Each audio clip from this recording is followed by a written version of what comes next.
you can do is just tell the truth and trust in the American people that over time they're going to know what the truth is. Yes, it is time for the truth. Right here, right now.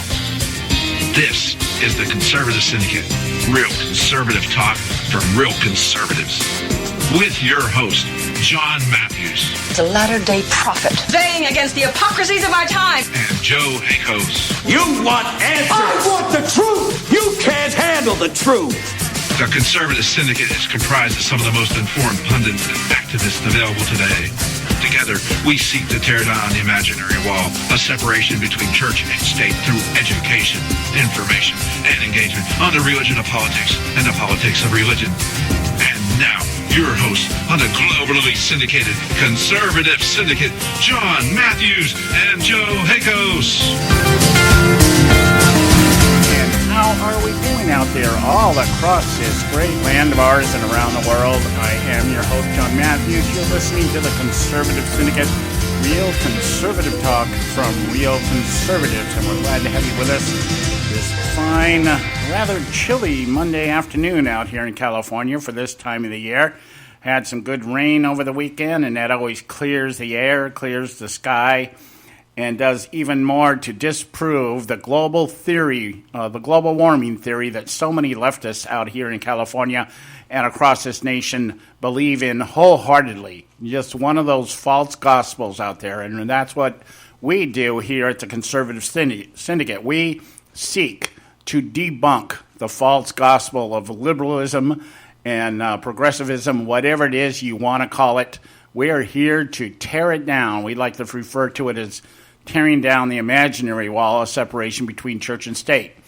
And I'm kind of jacked up today. I'm charged, ready to go. I had the honor and privilege of preaching yesterday at my church, something I get to do every now and then. I used to do it a lot more, but since I've come on radio, I don't have a whole lot of time to do it on a more regular basis. But about every 2 or 3 months, my pastor takes the risk and puts me in front of his congregation. And I spent an hour talking yesterday about the subject of obedience, something that the Christian church today is sorely lacking in. Otherwise, we wouldn't have some of the things we have happening today, and talked about how this whole situation that we find ourselves today, in my opinion, is the fault of the Christian church. And we have remained silent for too long. We stayed silent when they took prayer out of schools. We remained silent when they legalized divorce for any reason. We remained silent when they began to legalize the killing of unborn children, and even more so with the homosexual agenda that just took place here over the last couple of years. And now all of a sudden there's so many Christians sitting around going, well, what the heck happened? Well, what happened was we remained silent. We stayed away from the polls. We hid behind our four walls, and we waited for God to do something. And if you are a Christian and haven't figured this out, God does not move except through his people. So this idea of just praying to God and hoping he waves his magic, all-powerful, all-present hand over everything and it just goes away isn't the way it works. And so I spent the day talking about that. And it was a good sermon. I got a lot of good responses on it. So anyway, having said that, like I said, it's just kind of jacked me up because I am beginning to pay more and more attention to the moral aspect of this particular election, much more than even the outcome. And one of the things I addressed yesterday and have addressed in this show and will continue to address on this show is what I believe one central truth. And that is this election is going to determine whether God has heard our prayers and is restoring our land, in the process of restoring our land, or is if he's going to withdraw his hand and allow judgment to come upon us. One of those two things are going to happen this time around. And I'm telling you, as the mad prophet, one thing I know about prophets. If you don't adhere to what the prophets say, God withdraws his hands. And the Bible, 9 times out of 10, that's what happens. The prophets are stoned to death, they're criticized, they're ostracized, and judgment comes upon the people. And I hope that isn't what's happening right now. But I'll tell you, it looks more negative than positive, but there is some good stuff too. That's something that we have to take time to look at too. And so we're going to be doing some of that today off and on. Over the course of the weekend, actually last week was a rather dumbfounding week if you're a conservative. And because there were some things that really came out wide out in the open. I mean, just where no one can deny what is taking place. And I am more and more convinced that today's Republican Party has chosen a course of self-destruction. These guys are become the equivalent to suicide bombers, that they'd rather blow up everything in order to preserve what they believe is their majority for the purpose of self-preservation and, saving their pensions, if nothing else. And it seems that way. Mitt Romney's anti-Trump speech has been a mind-boggler for me. I can't figure out what he or the GOP or whoever put him up to that, and it had to be the GOP. Whoever did that, what did they have in mind when they did it? What were they thinking? Because it is going to have the exact opposite effect. So the question is that what they wanted? Is that what they wanted? Did they want the opposite effect? Or is it perhaps, as we're already hearing, and we've talked about on this show for so long now, that it's almost mundane for me to hear it coming out of other talk show hosts and on the news and everything else. Mitt Romney's out there saying, and the first thing he wanted to say when he gave his speech last week was, "I'm not running as a candidate." He's not running as a candidate, but today he comes out and says, well, if they nominated me at a broker convention, why would I say no? Nobody should say no if you're chosen. So maybe that is and was the agenda, is to put Mitt Romney out there to basically state the position of the grand old party of elites, and in order to just kind of set everybody up that come July, if the outcome is not the way they want it, then they're going to do something to make sure it happens. Reince Priebus spent the whole week last week assuring us that the person that had the majority of delegates was going to be the nominee. Paul Ryan is out there today telling everybody, I will support whoever the nominee is. So they're making it sound like they're going to go along with whatever the results are. But listen to political language. You got to understand doublespeak of political language. Reince Priebus saying what? If we will support the nominee that has the majority of delegates, meaning the majority needed, 1,273 delegates. If that doesn't happen, then they don't have to support anybody.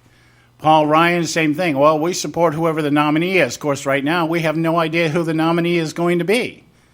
And I'm just wondering here that in the back of my mind, let's send out Mitt Romney to get his ass kicked one more time.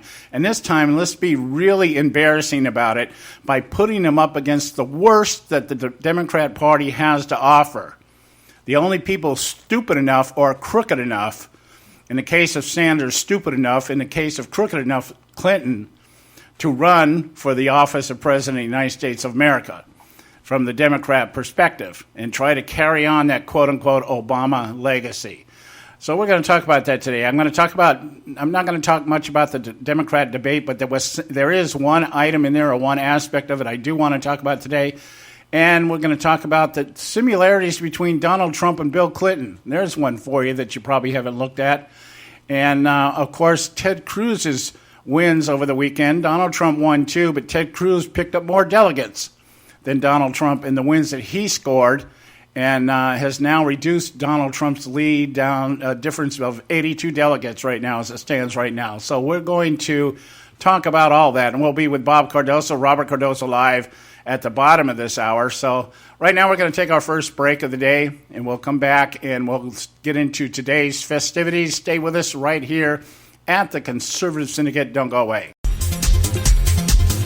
You can catch all our archives at theconservativesyndicate.net.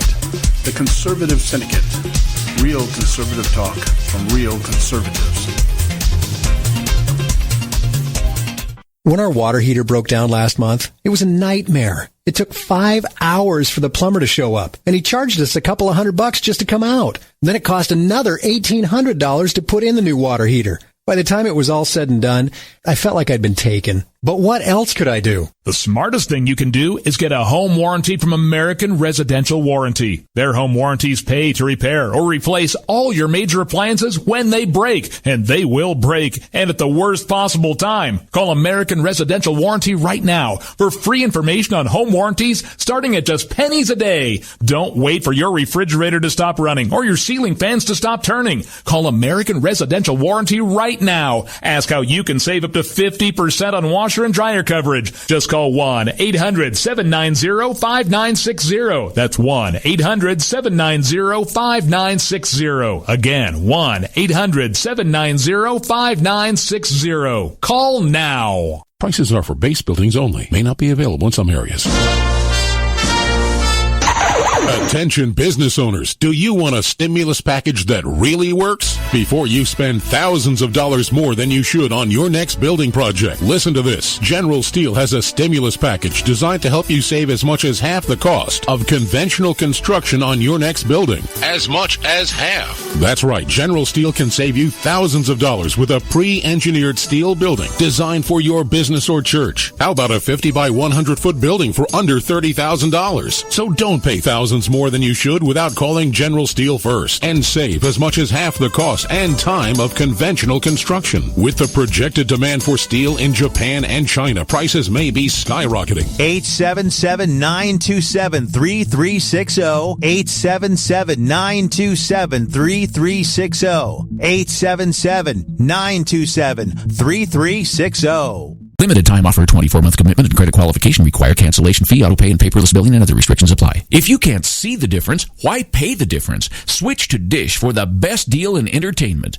Only Dish brings you the best in entertainment for less than $20 a month. Cut the cable and don't get directed. Switch to Dish because at just $19.99, Dish saves you every time you turn on the TV. It's so simple. The same channels cost less with Dish. So since you can't see the difference, don't pay the difference. Switch to Dish for the best deal in entertainment. Get premium movie channels free for 3 months, starting at just $19.99. Dish saves you every time you turn on the TV. Call now to save with Dish. Dial 1-800-600-1645. That's 1-800-600-1645. The same channels for less than $20 a month. Dish. Call 1-800-600-1645 for details. Hey folks, if you're like me, you don't place a whole lot of trust in today's media for the real truth and facts regarding the volatile world of finance and politics.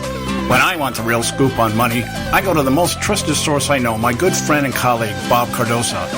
Bob is a noted expert with a PhD in international finance who airs his nationally known, globally syndicated show, Robert Cardosa Live, daily, Monday through Friday from 4 to 6 p.m. Pacific Time. With Bob, you'll get the right information at the right time from someone who knows his business and can help you make the right decision concerning yours. Again, Bob airs daily, Monday through Friday from 4 to 6 p.m. Pacific Time. Visit his website at robertcardosalive.com for information regarding stations and topics. That's robertcardosalive.com. Check Bob out. You'll be glad you did.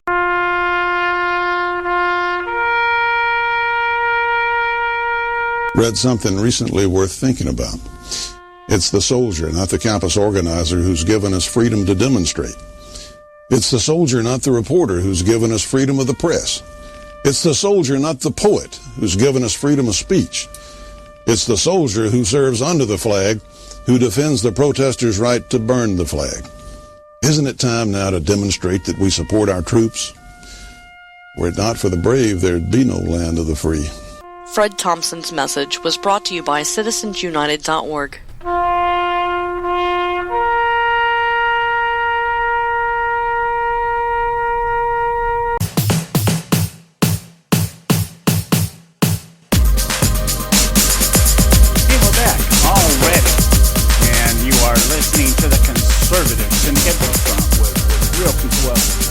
Real conservative talk from real conservatives. There we go, got it out.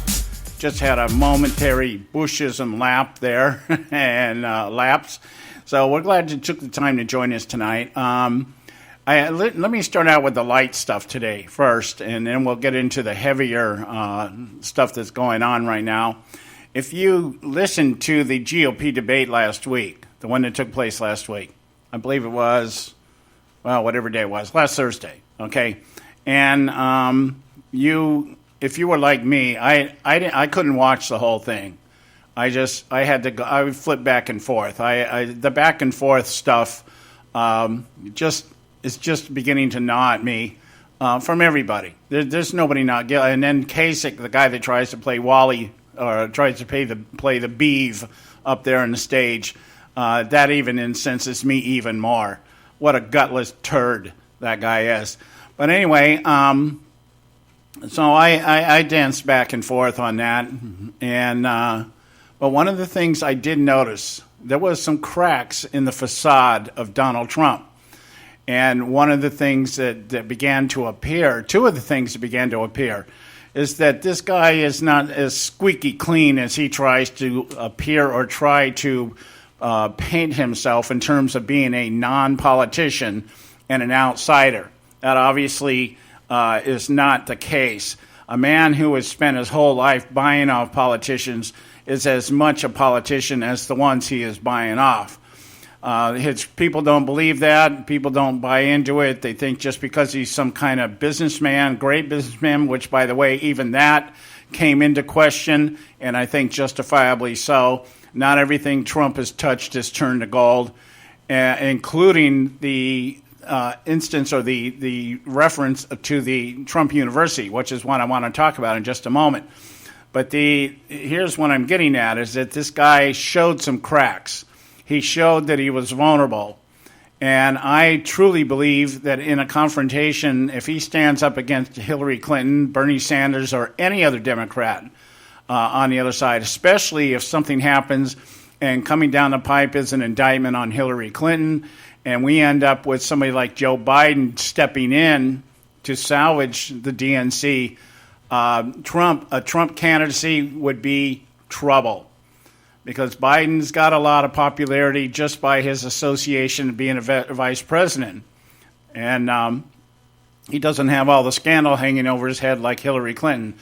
So that would be a nightmare. But one of the questions that took place, or one of the ongoing exchanges that took place during the debate, was this issue of Trump University.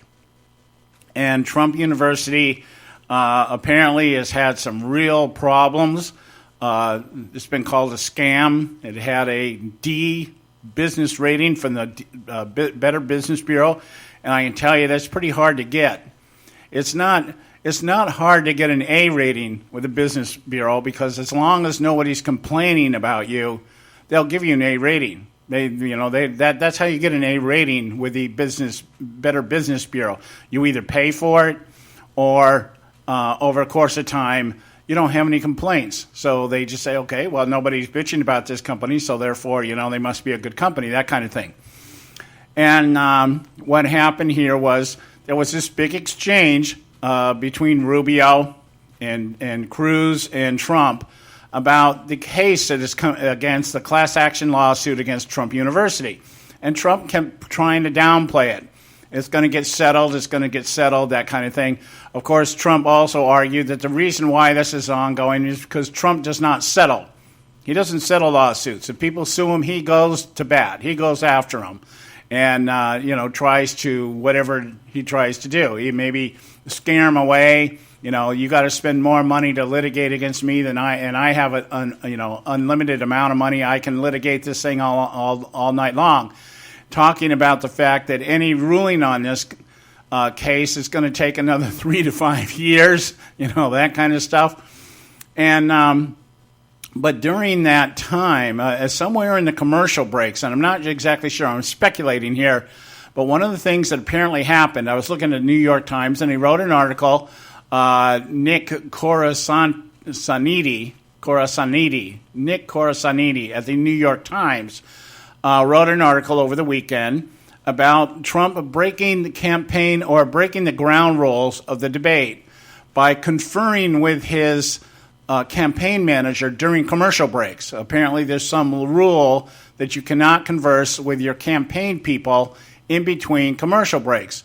And I don't know why that is, but my thought is that the reason why they do that is that you don't have your campaign manager feeding you fodder in between commercials while, if you get under attack or something, you can't now, hey, this is what you should say in response to that kind of thing. And it seems like what happened was during the commercial break, Trump must have given some instructions to his campaign manager, because we saw and heard towards the end of the debate or after the debate that Trump brought a fax to Megyn Kelly about the Better Business Bureau rating of Trump University.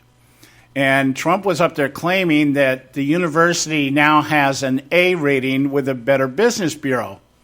And so what Trump was trying to play out is that, okay, we had a bad streak here. There's a class action lawsuit going on. I'm fighting it. It's going to take 3 to 5 years to figure this out. Therefore, I should be given grace on this, because now the Better Business Bureau grades Trump University with an A rating.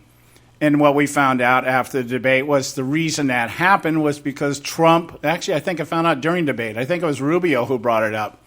The reason that Trump University now has a Better Business Bureau A rating is because he changed the name of the company.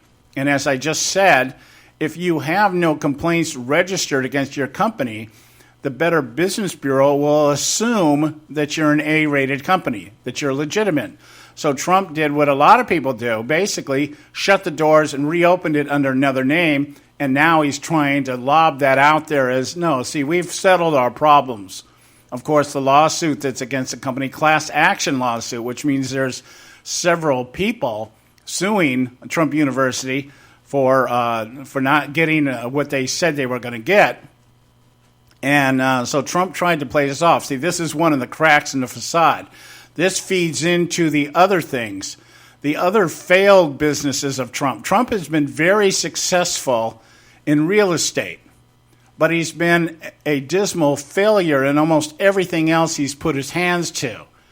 And that is something worth thinking about, because one thing I do know about real estate is that when you go in to do a real estate deal at the level that Donald Trump is doing it, there are other people involved. There are major investors. And so what you do is you get the best real estate agents together, people that do this for a living, people like, Dianne Feinstein's husband, who has the CB properties out here in California, probably leases probably a third to a fourth of the properties out here to businesses. And so you get these kind of people together because these are major investors. And so you have enough people sitting at the table that you can reason out what the best approach is as to what to do. So Trump has had a lot of success in real estate, but everything else I've heard about, he said, with Trump Vodka, what the hell was that? Trump Vodka and some of the other ventures that he's gone into have gone under.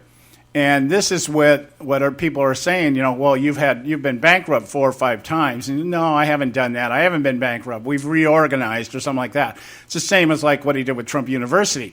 You draw back, you reorganize, you pitch it out there under a different name. You merge something, you sell something off or whatever, and then you can come back and claim, oh no, that it was reorganization. It was a Chapter 11. It wasn't Chapter 7. That kind of stuff. So these breaks in his facade that Donald Trump is this great deal maker, I think is greatly, greatly overplayed, because in the real estate business, I can guarantee you, he isn't the only guy sitting at the table making decisions about what's going down in terms of the next hotel or what property you're going to buy for the purpose of development or anything else. He's got other people at the table with him because he's got other people's money put into this thing. He's not just investing Donald Trump's money. No successful businessman at that level does that. It's OPM, other people's money. So that facade there. But I want to get back here to this idea that he just thought he could do it. The rules say you can't converse with your campaign manager, but he just went ahead and did it. Now, along with that, the reason I bring that up is because that's a very elitist attitude. That is somebody just thinks, hey, I can break the rules because I am who I am. And we turn right around and found the same thing on Election Day, one of the primaries up in Boston. Bill Clinton out there trolling out there in the polling place out in Boston. And there's been a petition put out there. The last count I saw, they had 110,000, I believe it was. 106,000 have signed an online petition requesting that Bill Clinton be arrested for violating campaign law. Not debate rules, but campaign law. He was out trolling around in Massachusetts, in the Boston area, going into the polls, and doing the baby kissing thing and shaking hands and taking pictures with people. Well, this again, is an elitist attitude that I don't have to obey the rules. I can do what I want. But see, here, this underscores what the Clintons are about. And then why they always get away with what they get away with outside of their friends and connections. What they do is they know how to go to the edge. They know how to push the limit. And so what happened here is the state of Boston has replied to this petition and said that Clinton didn't actually break any laws, even though he was in the polling place. The document that the state put out there says a person standing within 150 feet of a polling location, including observers in the polling location, may not hold any campaign sign, hand any person literature intended to influence the voters' actions at the polls, wear any campaign buttons or identifying signage, solicit a person's vote for or against a candidate or question on the ballot, or distribute stickers. So what Clinton say, I didn't break any laws because I didn't do any of these things. I just went and hung out at the poll. He went and hung out in a poll that was in a very contested state between him and between Clinton, Hillary, and Bernie Sanders. And his argument would be what? I didn't break any law. It's just like Hillary Clinton. Well, everybody sends their classified information on emails. Why am I being singled out? Oh, well, Colin Powell had a private server. Eric Holder had a private server. All these people had private. Why am I being singled out? None of the stuff was marked classified when it was mailed. Why is it being singled out? See, not that she told people to take the classification off. It's that the evidence is what? Well, it wasn't marked classified. Completely disregarding how security information and how security clearances work, information, it doesn't have to be marked classified if it's born classified, meaning if it is classified information, it is classified information whether it's marked or not. But the rules, I'm not doing anything that nobody else has done. What's the big deal? Then see that, and that's how the Clintons get away with stuff. They know how to push it to the limit and then use that to contest their illegality and their unethical conduct. So that's the point I want to make here. So we have two elitists out there. Trump doesn't debate rules. Who cares? Bill Clinton, what? Campaign laws? Who cares? What are you going to do? Sue me. And that's exemplified by our president, who does the same thing. I'll sign an executive order because Congress won't move. It's the right thing to do. We need to do this now. I'll sign an executive order. Hey, you don't like it? Sue me. By the time you figure it out, I'll be long gone. I'll be on my way to the world domination as the head of the UN. So, that's what's going on. And I wanted to start the day off with that because this is the kind of stuff that just really frustrates and disillusions the electorate. They seem like petty things, but they're not petty things because they point to the bigger problem, and that is establishment elites seem to think that they're above the law, they're above the rules, they can do whatever they want. And I will never buy into the argument that Donald Trump is not a politician. He is a politician who has never run for office. That's what he is. That does not make him an outsider. It just makes him a newcomer. It's a newbie. He's a newbie. So let's get those things straight, and let's get them straight right now. So we got to go to a break. When we come back, I'm going to talk about the GOP side for a moment here, referring to the Mitt Romney, I like somebody's named him now, Flip Romney. We're going to talk about that when we get back. Stay with us right here at the Conservative Syndicate. Don't go away. You can catch all our archives at the conservativesyndicate.net. The Conservative Syndicate. Real conservative talk from real conservatives.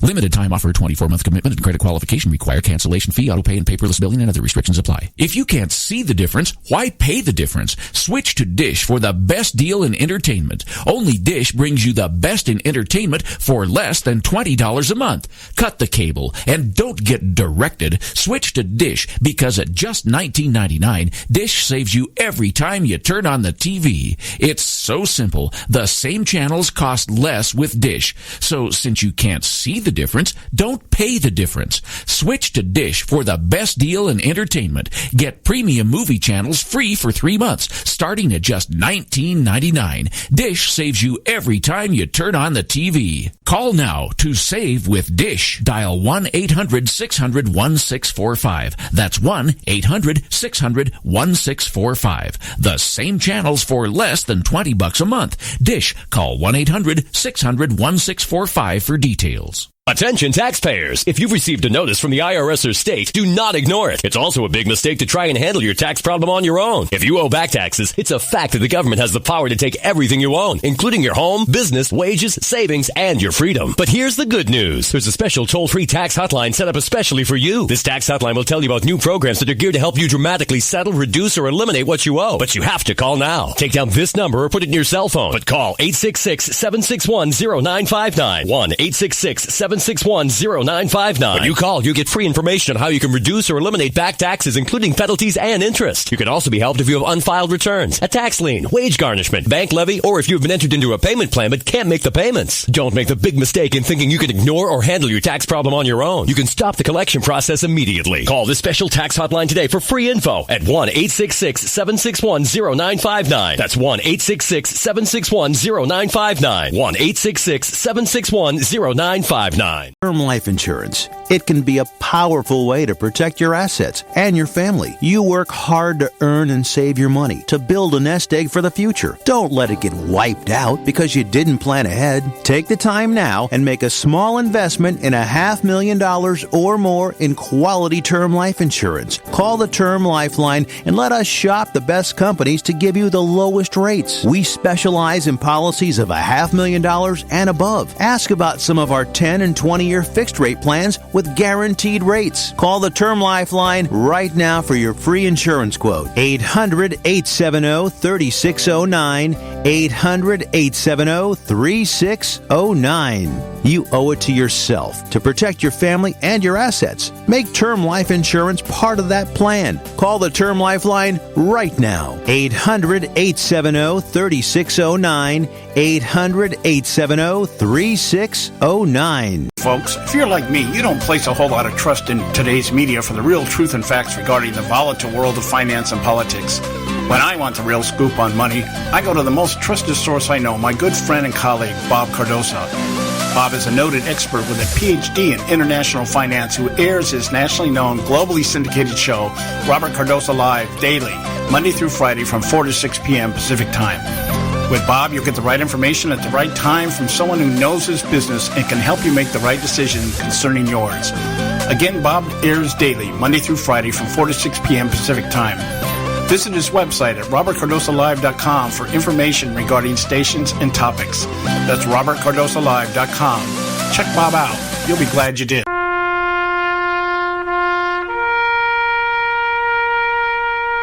Read something recently worth thinking about. It's the soldier, not the campus organizer, who's given us freedom to demonstrate. It's the soldier, not the reporter, who's given us freedom of the press. It's the soldier, not the poet, who's given us freedom of speech. It's the soldier who serves under the flag, who defends the protesters' right to burn the flag. Isn't it time now to demonstrate that we support our troops? Were it not for the brave, there'd be no land of the free. Fred Thompson's message was brought to you by citizensunited.org.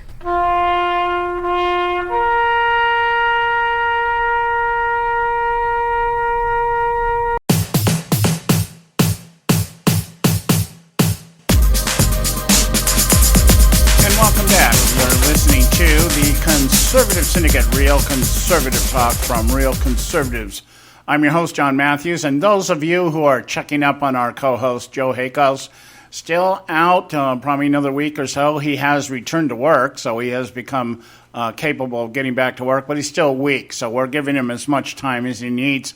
Let's hope that maybe during the week, sometime this week or next week, we'll have old Joe back. So that's just an update on his condition. And having said that, let's get in touch with our friend here, Bob Cardosa, over at Robert Cardosa Live, to do our segment with him that we do on every Monday at this time. And we'll see what's going on over in his neck of the woods. On the Conservative Syndicate. Hey, John, how you doing, buddy? All right. How are you doing? I'm good. Listen, is he with us this week? Yeah. Yeah, it's been kind of a wild week last week, has it not? Oh, man, I want to tell you, absolutely. You know what? I was wondering, look out your window and let me know if the animals are lining up 2 by 2. It's really coming down here. Well, I noticed most of the elephants are missing. So are the jackasses. Yeah. Hey, listen, is Joe with us this week? No, he is getting better, though. He actually returned to work today, so he's taking steps in the right direction, but I just don't want to push him. Like I said, he's pretty weak. He talked to me this morning, and he's back at work, but he's kind of like, yeah, just one step at a time kind of thing. This thing really took him down, so let's hope maybe sometime midweek or next week he might be able to get back here. Well, the one thing we need him to get well and not push himself. So, it doesn't do any good for him to come back too soon and put himself in a frazzle and get a recurring infection. Yeah, I think that's what caused his problem. Was he had the staph infection about 3 months ago, and he pushed himself when he came back, and it came back. It just created other problems. So I just said, take your time. I can do this for the time being. He'll pay me back when I go on vacation this year, and he has to do this. Yes, he will. Hey, listen, are you as fed up with the GOP guys having these little schoolyard kitty fights as I am? You know what I mean? It's not like I learned anything drastic from the Democratic debate. I watched it because I felt like I had to, but and I don't necessarily agree with them. But here's the thing. I do like the idea that at least they're talking about policies, whether you agree with them or not. They're talking about issues, whether you agree with them or not. I'm really tired of these guys slamming each other, needlessly and falsely, and I think you're just hurting the party. And I think we're seeing the beginning of the end of the GOP. Yeah, I think we're well into it. I think the GOP right now, and as far as I can tell, is on life support. And it's just a matter of who's going to be the one that pulls the plug. I'm not sure how it's going to come down. I'm not sure whether it's going to be let's do a brokered convention and just throw the will of the people completely out in the open and let everybody know we don't care, or whether they try to float some kind of third-party candidacy out there. There's talk that some of the elitists are talking about creating a new Republican Party, that kind of stuff. So Isn't that funny? That's what we used to hear about us right-wing extremists. Yeah. That's you know what? We've come full circle. I was telling some friends the other day. I've actually become embarrassed and reluctant to admit that I'm a Republican. And the truth is, John, that now if I had a choice, if I could vote in the primary, I mean, in some states you can, as an independent. In California you can't.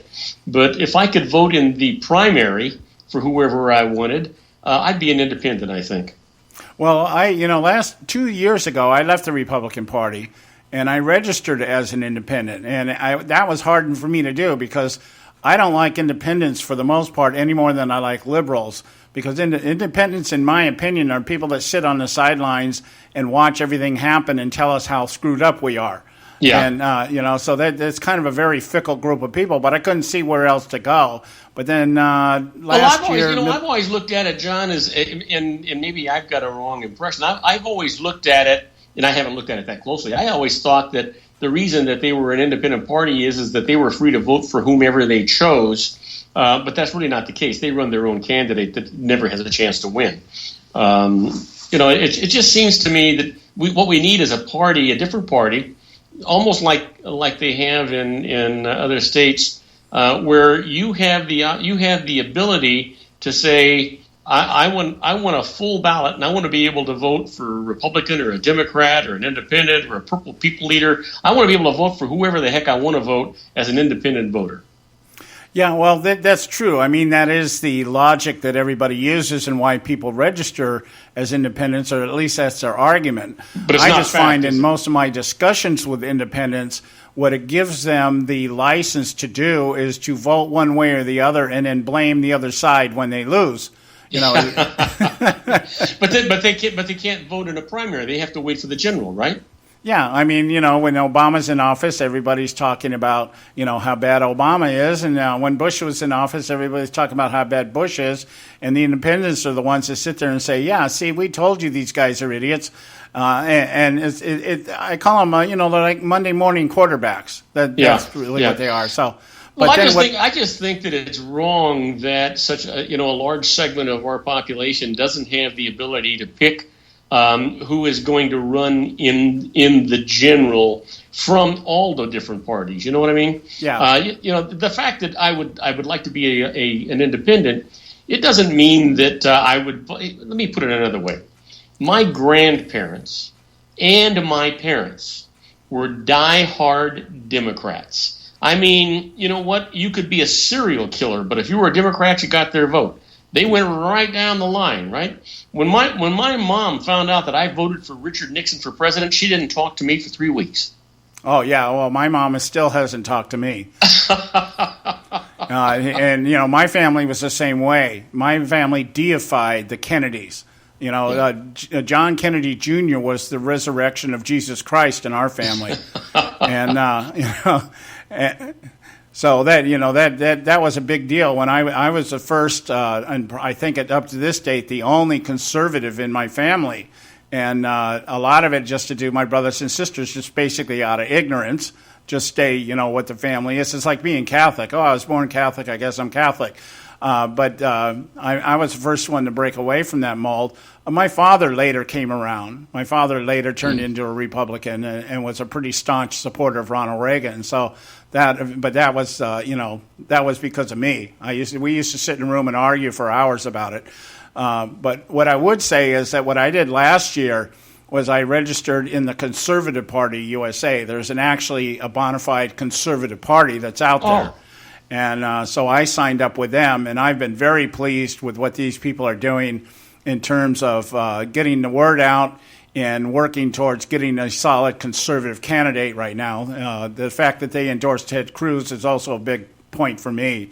So, John, if you are a member of the Conservative Party as opposed to the Republican Party, do you get to vote in a primary for the Conservatives? No, I would have to vote for the Conservative Party candidate in a closed primary. But in California now we have open primaries, so that doesn't make any difference anymore. Explain that to me. Huh? Explain that to me. What do you mean an open primary? Well, in California, we now have open primaries.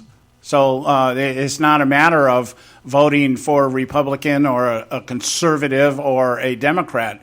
We embrace the open primary process. That's how Jerry Brown won.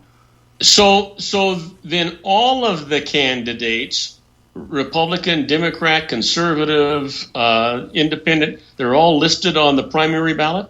Yes. And you don't get a special ballot because you're one or the other? No, it's like if you went to. So I could be an independent and still be able to vote exactly the way that I was saying, right? Right. That's what happened in the Jerry Brown election here. We had and that's how Jerry Brown won. And what happened was, and we're seeing it right now. See, this is what you're saying feeds right into a theory that I have right now about what's going on with Donald Trump. But what happened in California here was that the top two people on the ballot are the ones that end up facing off against each other, whether they be Democrats, Republicans, or whatever. Mm-hmm. So what happened was a lot of Democrats voted for Neil Kashkari in order to knock Tim Donnelly out because Tim Donnelly was the conservative candidate, and they wanted a more moderate candidate. And so what they did was a lot of Democrats went to the polls and voted for Neil Kashkari. He overcame a 23-point margin. in that election and ended up beating Tim Donnelly by 3 points, faced off against Jerry Brown, and got wiped out.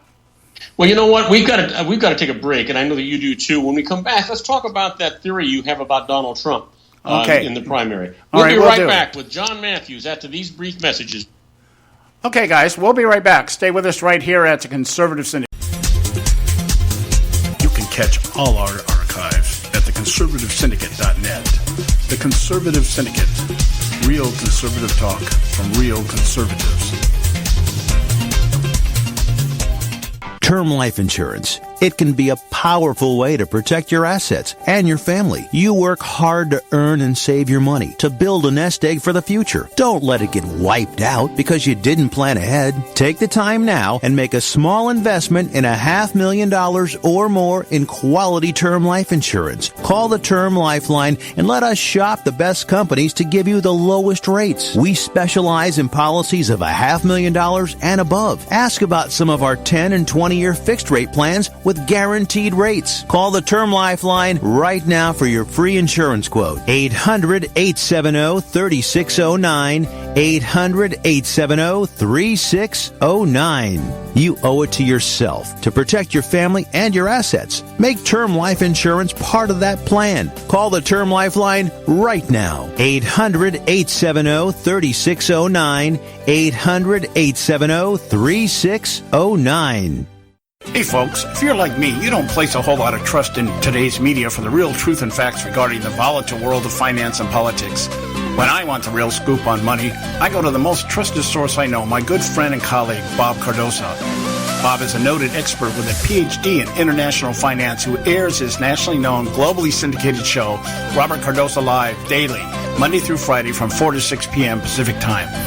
With Bob, you'll get the right information at the right time from someone who knows his business and can help you make the right decision concerning yours. Again, Bob airs daily, Monday through Friday from 4 to 6 p.m. Pacific Time. Visit his website at robertcardosolive.com for information regarding stations and topics. That's robertcardosolive.com. Check Bob out. You'll be glad you did.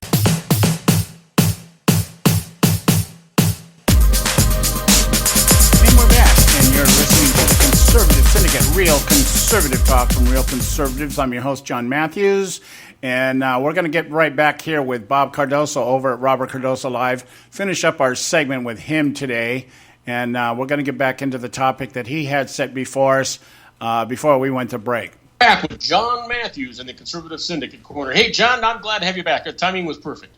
Yeah, we're doing good over here. You wanted to talk about this. What was it? The situation. Well, you had a theory about the primaries in Donald Trump, and I wanted you to expand on that. Well, one of the things I saw last week, and I've been looking for this, and I wasn't sure how it was going to materialize, but the debate last week in the GOP debate, with all the noise and all the nonsense that was going on, I did see some cracks in the facade of Donald Trump. And it has a lot to do with some of the things that is going on. The unwillingness of the media to show us how many business failures Donald Trump has actually had. The situation with the Trump University, and these things kind of brought something out to me. And so I started over the course of this weekend, or since that debate, we've had like 5 states now, 6 states if you count Puerto Rico, have had their primaries and caucuses. And what we noticed was that Trump and Cruz split 2 of them, and I think Trump ended up taking Louisiana, and I think Rubio. Let me interrupt you because Rubio took Puerto Rico. Aren't the analysts saying that Trump might not have won if it weren't for the early voting? If they had waited until after the debate when Rubio had actually castigated him, and so did Cruz, that he might not have won the 2 states that he did? Well, see, this is where I began to see a pattern here. What happened in Louisiana was half an hour after the polls closed in Louisiana, the media called the race for Trump. And they were basing the results on absentee ballots. And then all of a sudden, they started counting all these districts, and within a few hours, Cruz moved up to 4% within Trump. Trump had a 25% lead when the polls closed with absentee ballots. But then he only ended up winning Louisiana by less than 4 points. And what they found out was people going to the polls were voting for Cruz and not Trump. So I started thinking about this, and one of the things that we have known for quite a while now, especially on the Democrat side, is that absentee ballots play an important part in their voting process. And we had instances in the last election with some states, some campaigns out there actually mailing in absentee ballots. Like in Colorado, they went down to Colorado University, dug through the dumpsters, found discarded absentee ballots of students that were no longer there, and mailed those in for their candidate, and they got caught doing it. So we have stuff like this going on. And so I started thinking, being as the fact that when we have these open primaries that we're talking about, and could we have the same situation we had here in California, where we have actually Democrats going into a Republican establishment or going in and voting for the Republican for the purpose of putting Trump up in front of Hillary, thinking, is the tactic similar to what they did with Thad Cochran down in Mississippi when he was losing? They went out and they solicited Democrat voters to show up at the polls. And so Thad Cochran was able to take the election by an upsurge in Democrats voting and not Republicans. So the thought drifted across my mind, could that be what's happening here? Do the Democrats want a Hillary Clinton, Donald Trump ballot out there in the general election, because it would allow Hillary Clinton to use what she does best, that is the race card and the gender card and everything else, because that's all she's got to use in the campaign. So with that thought process out there, I thought, I wonder what the possibility is that either the Democrats are doing this through their organizations, or the Republicans are doing it. I'm not really sure. Yeah. Well, something else that I noticed too, and I was paying attention to, because I've watched all the debates, and I'm getting sick of watching these debates, but I watch them all, and I'm noticing a couple of things. One, Hillary Clinton and Bernie Sanders, those guys are really good debaters. Now, when you watch Ted Cruz and Marco Rubio, they're also really, really good debaters. Now that we've got the field down to 4 in the GOP, Donald Trump is not much of a debater. He just makes a noise and he grunts and says the same things. He is not really a debater with these guys. Yeah, well, I think Cruz, to some degree, it's hard for me to argue that, because whatever he's been doing has been working. Trump won 3 states over the weekend. Cruz won 2. But they obtained exactly the same number of delegates. Yeah. And we look now today, Trump was leading last week, had 126 delegates over Cruz. Today he's only got 82 over Cruz. So whatever Cruz is doing, it is working. The other aspect of this that goes along with what I'm just saying is the fact that we're coming into primaries now that are closed primaries. That means the Democrats can't cross the aisle and vote for a Republican. So Gotcha. In these states where we're having closed primaries, Cruz is walking away with them. And so now we have that dynamic that we have to look at. And if this upsurge keeps going, I think what scares the GOP elites right now, much more than having Trump up there, is having Cruz be the guy that ends up winning, because then they're really in trouble. They can't just toss him aside. Yeah, they are. And watching all the pundits and things that I'm seeing, if Rubio doesn't win Florida and if Kasich doesn't win Ohio, then the establishment is in a world of hurt. Well, the argument with that is that if Rubio doesn't win Florida, what we'll see happen is that maybe Rubio and Cruz form a ticket and then go after Trump. I don't know why they would do that. If Rubio can't carry his own state, why have him on the ballot? Yeah, but I was thinking if Rubio Rubio doesn't appear to have a chance in hell to get anything here, if Rubio would back out now and fall behind Cruz could pick up those Florida delegates. Well, that could happen, and it's all a matter of whatever deal Rubio made with the GOP elites to I think the plan was Rubio turned into this junkyard dog over the last few weeks, and I think the reason being is my speculation is that the GOP elite said, you help us take down Trump and we'll bring you in the broker convention, we'll make you the nominee. So if that's the case, then Rubio's not going to do anything to help Ted Cruz because it would actually countermand what this strategy is, if that is the strategy. Kasich, on the other hand, is really, I think, something that's interesting for me to watch. He made the analogy today that people are looking at him. He says it's like Pepsi and Coke, and then Kasich. And Kasich is kind of like this new guy, interesting, but I'd rather stay with the standard brand. Yeah. And I'm thinking, no, Kasich is like Diet Coke. It's the promise that because it tastes so bad, it's good for you, but it's really not. Yeah, I heard that.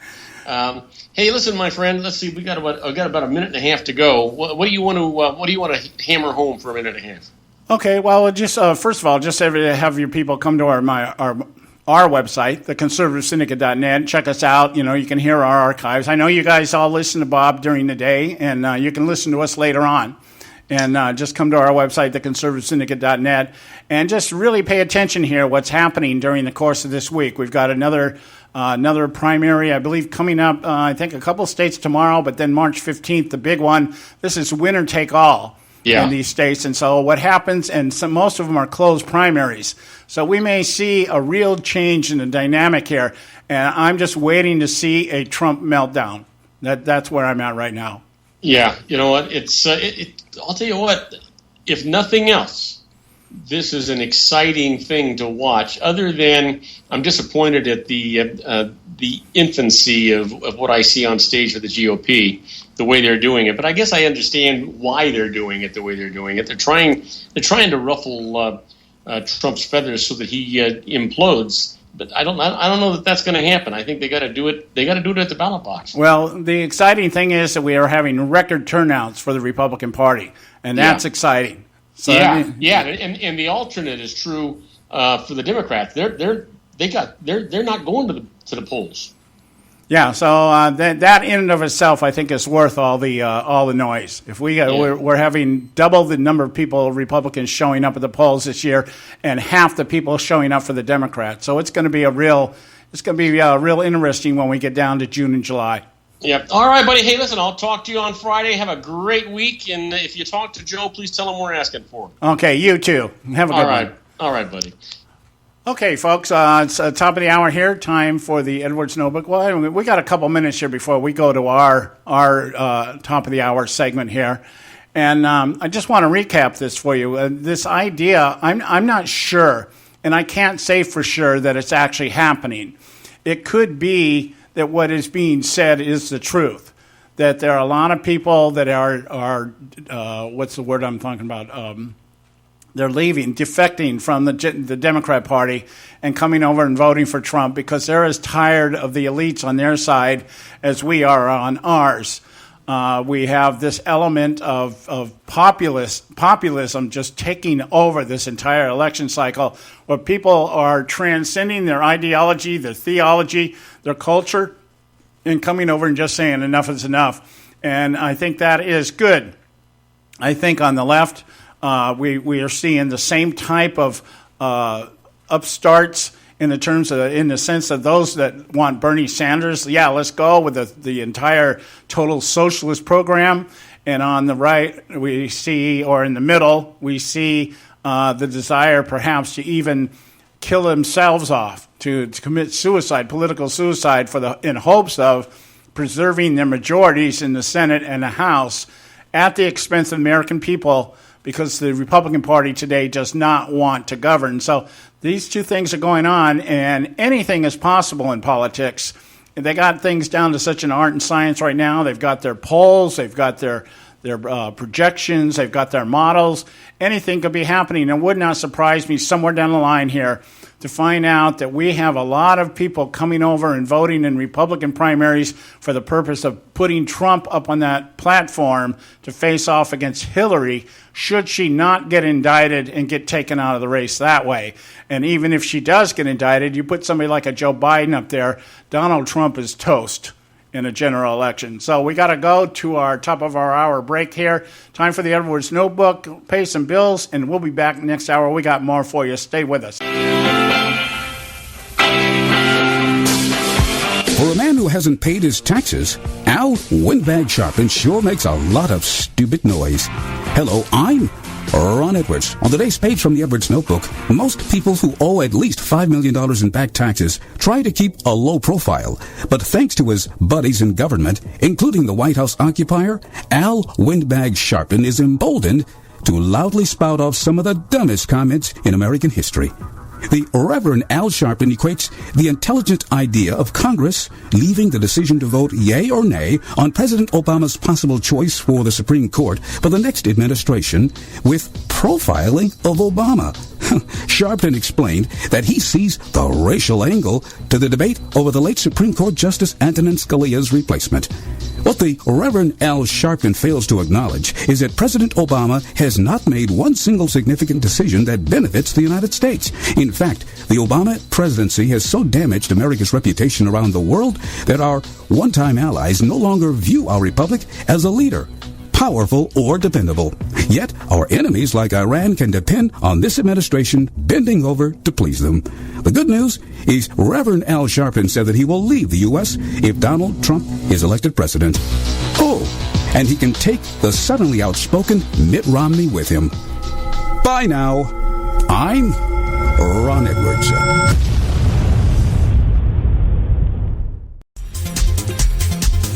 You can catch all our archives at theconservativesyndicate.net. The Conservative Syndicate. Real conservative talk from real conservatives. When our water heater broke down last month, it was a nightmare. It took 5 hours for the plumber to show up, and he charged us a couple of $100 just to come out. And then it cost another $1,800 to put in the new water heater. By the time it was all said and done, I felt like I'd been taken. But what else could I do? The smartest thing you can do is get a home warranty from American Residential Warranty. Their home warranties pay to repair or replace all your major appliances when they break, and they will break, and at the worst possible time. Call American Residential Warranty right now for free information on home warranties starting at just pennies a day. Don't wait for your refrigerator to stop running or your ceiling fans to stop turning. Call American Residential Warranty right now. Ask how you can save up to 50% on washer and dryer coverage. Just call 1-800-790-5960. That's 1-800-790-5960. Again, 1-800-790-5960. Call now. Prices are for base buildings only. May not be available in some areas. Attention business owners, do you want a stimulus package that really works? Before you spend thousands of dollars more than you should on your next building project, listen to this. General Steel has a stimulus package designed to help you save as much as half the cost of conventional construction on your next building. As much as half. That's right, General Steel can save you thousands of dollars with a pre-engineered steel building designed for your business or church. How about a 50 by 100 foot building for under $30,000? So don't pay thousands more than you should without calling General Steel first and save as much as half the cost and time of conventional construction. With the projected demand for steel in Japan and China, prices may be skyrocketing. 877-927-3360. 877-927-3360. 877-927-3360. Folks, if you're like me, you don't place a whole lot of trust in today's media for the real truth and facts regarding the volatile world of finance and politics. When I want the real scoop on money, I go to the most trusted source I know, my good friend and colleague, Bob Cardoso. Bob is a noted expert with a PhD in international finance who airs his nationally known, globally syndicated show, Robert Cardoso Live, daily, Monday through Friday from 4 to 6 p.m. Pacific Time. With Bob, you'll get the right information at the right time from someone who knows his business and can help you make the right decision concerning yours. Again, Bob airs daily, Monday through Friday from 4 to 6 p.m. Pacific Time. Visit his website at robertcardosolive.com for information regarding stations and topics. That's robertcardosolive.com. Check Bob out. You'll be glad you did.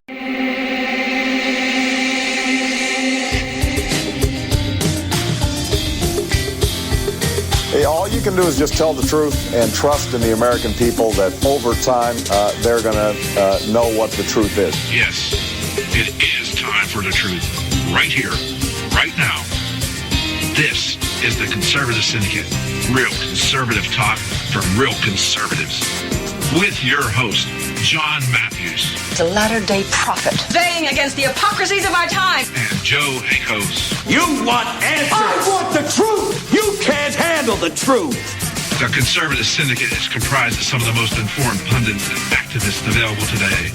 Together, we seek to tear down the imaginary wall, a separation between church and state through education, information, and engagement on the religion of politics and the politics of religion. And now, your host on the globally syndicated Conservative Syndicate, John Matthews and Joe Akos. Hey, we're back, hour 2, coming to you live right now out here from the left coast and around the world, globally syndicated, nationally acclaimed, the Conservative Syndicate, real conservative talk from real conservatives. I'm your host, John Matthews, and I am so glad to be with you today, back here on a Monday. Like I said, nice, crisp, cool, windy day out here in California. One of those days I remember when I was a kid, we'd get out on our skateboards and use our jackets as wind sails and try to get the wind that's blowing. It's like that to kind of pull us down the sidewalks as we skate around our neighborhood. So just one of those days, the things that make California so great. Certainly isn't its politics these days, but that's another story for another day. I hope you got something out of the segment that we just did over with Bob Cardoso over at Robert Cardoso Live, and because I want to spend some more time talking about this. One of the things that, like I said, it's just in the back of my mind. I'm not sure. I would not go out on a limb right now and say this is exactly what's happening. But one of the things is, when you're trying to sort through all the noise, when you're trying to discern what the flow is, and you're trying to discern the spiritual direction of things, along with the political nature of things, and you're trying to put all these things together, and you're trying to determine what motivates one side or the other, or one person or another, or one voter or another. It plays, there's elements that all play into the big picture. And on this show and on other shows like this, we're constantly measuring and weighing these things out and trying to determine what's going on, because the media has just done such a good job of just basically telling us what we're supposed to think and what we're supposed to believe. And of course, that doesn't work anymore. It worked for a while, but if this election process has shown us anything, it's that there is a very large segment of America that has waken up and smelled the coffee and said, wait a minute, this is not the way this is supposed to be. Now, that doesn't mean that everybody's responding in what I would perceive to be the correct way and going in the correct direction, but there is movement, and there is a voice that is rising up out of this ash heap that we call contemporary American politics.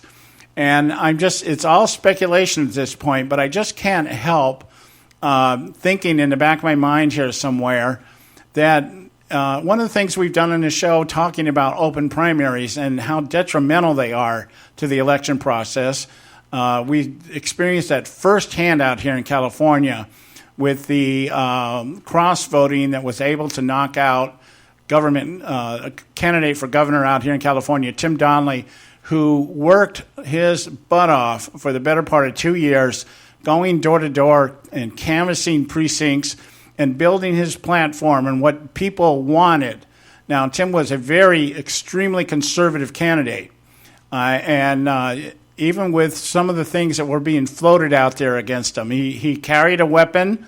He was arrested one time for bringing a weapon on at the airport, and everybody made a big deal about that. But he was licensed to carry. It wasn't like he was just trying to smuggle something on. They tried to make a big deal about that. They tried to make a big deal about he was one of the founders of the Minutemen down here, men that sit down at the border and monitor traffic of illegals across the border, and then they notify government agencies when they see something going on, that kind of thing. And none of that was of any concern to anybody in California for the most part. He had a very popular following, and he was very well considered in the conservative circles of the Republican Party as a very viable candidate and somebody that could help turn the state around. Along comes Neil Kashkari, and who I think he was Deputy Secretary of Treasury or something under Bush. And he comes out here, and the establishment elites, of which there are many out here in California, decided they didn't want Tim Donnelly. He was too radical. He was too right-wing. He was too... he would bring attention to too many things that the Republican Party had been complicit about. And so what they did was they bring Neil Kashkari out here, and they changed the voting process to an open primary. And what happened is, rather than having a Republican runoff between Kashkari and Donnelly as to who would face Jerry Brown, they threw them all in the same ballot and said, okay, first two people are the ones that run off. And Democrats voted en masse for Neil Kashkari under the endorsements of people like Mitt Romney. You think this is the first time Mitt Romney has come out and tried to usurp a Republican or a conservative candidate? He did it out here in California. He, along with Pete Wilson and Jeb Bush and Darrell Issa, they all came out here to California and they encouraged people to vote for Neil Kashkari. And Tim Donnelly watched a 23-point lead over Neil Kashkari dissolve in a matter of a couple of weeks, and Donnelly ended up losing by 3 points. And so that's what happens here. And so this idea of these cross primaries, and I'm beginning to wonder, somewhere in the back of my mind, I'm actually wondering if maybe Trump has been actually nominated by the Democrat Party to run on the Republican ticket. Wouldn't that be something to find out? Anyway, this is our short segment. We're going to go to our break. When we come back, I'll continue this discussion because I have more details that I want to talk about in regard to this and what the GOP is doing right now. Stay with us right here at the Conservative Syndicate. Don't go away. You can catch all our archives at theconservativesyndicate.net. The Conservative Syndicate. Real conservative talk from real conservatives.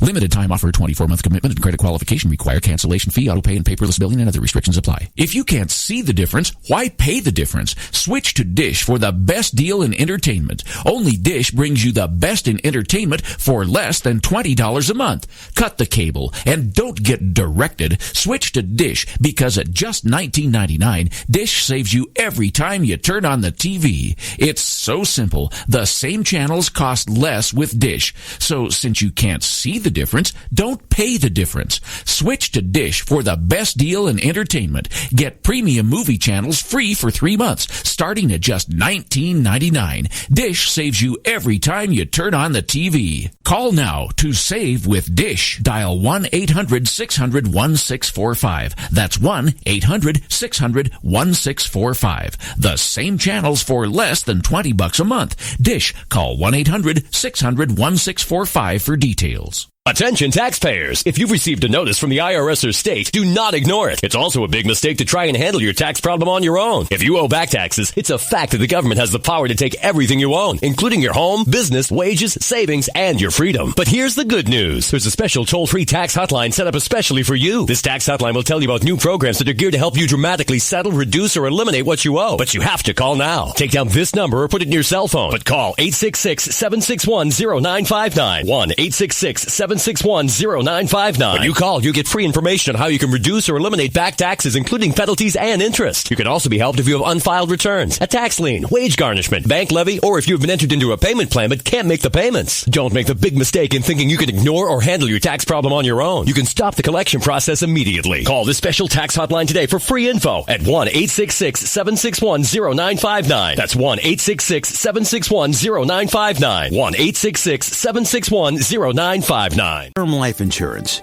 It can be a powerful way to protect your assets and your family. You work hard to earn and save your money to build a nest egg for the future. Don't let it get wiped out because you didn't plan ahead. Take the time now and make a small investment in $500,000 or more in quality term life insurance. Call the Term Lifeline and let us shop the best companies to give you the lowest rates. We specialize in policies of $500,000 and above. Ask about some of our 10 and 20-year fixed rate plans with guaranteed rates. Call the Term Lifeline right now for your free insurance quote. 800-870-3609.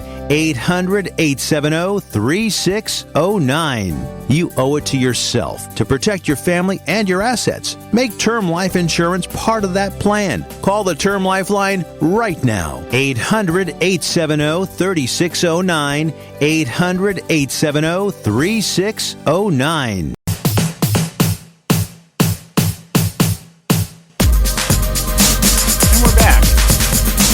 Listening to the Conservative Syndicate, nationally acclaimed, globally syndicated, and I am John Matthews, your host, the mad prophet of the airways, on a mission from God, and that mission is to tear down the imaginary wall of separation between church and state.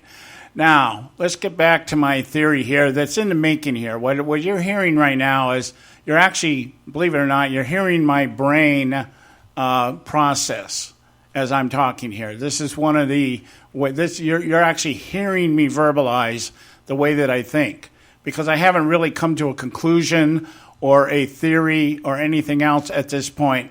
I'm just kind of rolling some things around in my head and analyzing them and seeing if the pieces fit in such a way that I can justify coming out and making a claim one way or the other.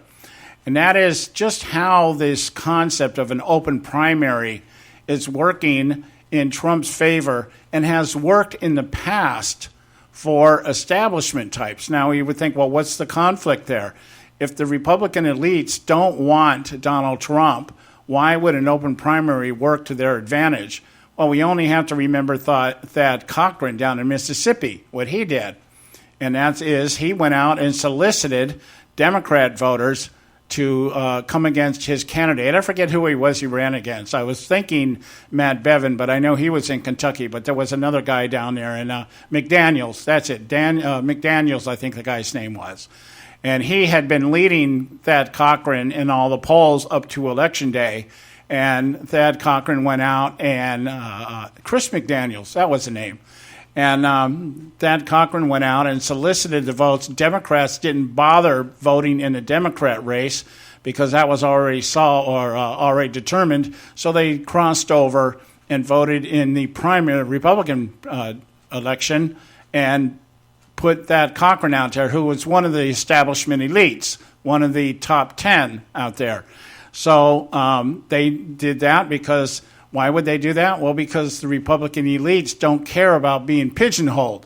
They don't care about being called anything. They don't care about being called anything other than haters and racists. They're more worried about that than they are about being called conservatives. So it worked.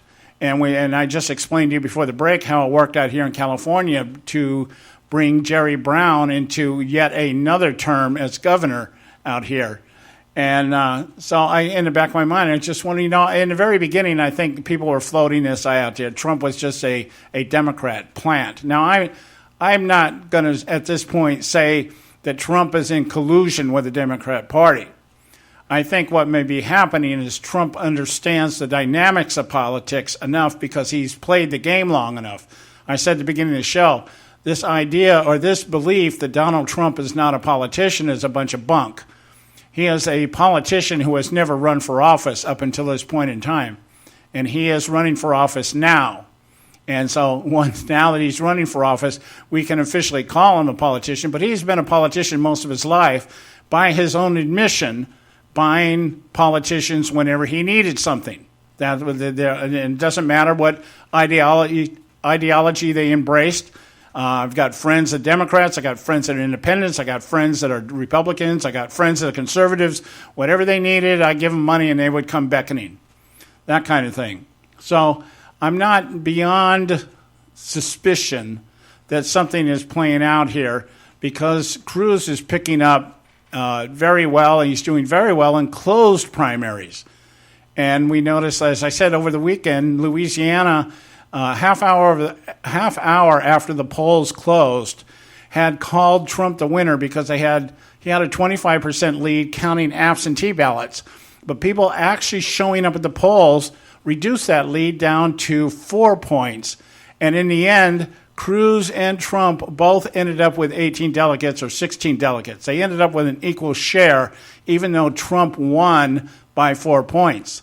So, and that's kind of feeding into my thing here.